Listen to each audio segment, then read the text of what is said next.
We Americans are aware of what's happening in Cambodia and South Vietnam because this country has a big stake there.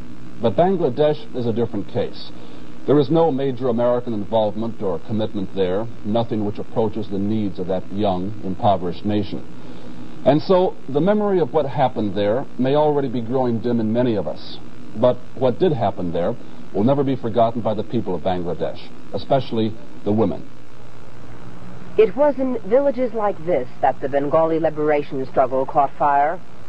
And it was in villages like this that the Pakistan Army took its revenge. The villagers still speak of it, the men telling their stories of fighting, the children telling their stories of running and hiding. It is the women who are silent, women like Saira. She is 16 years old, a widow, and pregnant with a child of a Pakistani soldier. Like thousands of women throughout Bangladesh, she is carrying a child she does not want. She says that her husband was in the Mukti Bahini. He was a commander of the force, in the village. And this army people were looking for him, and they had broken into her house to take him away, actually. And when they were dragging him out of the house, she started screaming and protesting and crying, trying to hold back her husband. And one of them turned back and raped her in front of her husband, who was forced to sit and watch with guns pointed at him. And later on she like many women who were raped by Pakistani soldiers, Saira is in disgrace among her people.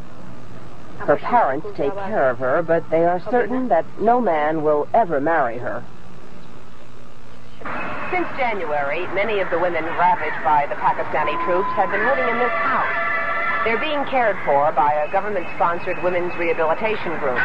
Almost all of the women here are pregnant. They are very young, some only 13 years old. In a few cases, their parents have abandoned them.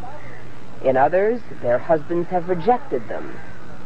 About 70 have had abortions, and those who have had their babies plan to give them away.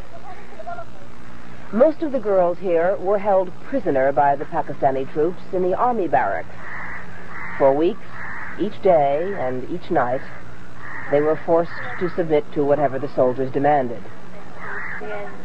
This is Rushanara, 14 years old and 7 months pregnant. She was abducted from her home in Dhaka and taken to the army barracks, where she remained for 3 months. She says there were nights when as many as 30 soldiers forced themselves on her. Sheikh Mujibur Rahman has said that these women are heroines. But politics, the war, and even the liberation are not really the concerns of these women. They are the innocent victims of war, and the children they bear will share in their grief. This is Liz Trotta, NBC News, in Dhaka, Bangladesh. Many of the soldiers who attacked those women are among the 100,000 Pakistani prisoners of war held by India. India has offered Pakistan what it calls unconditional talk.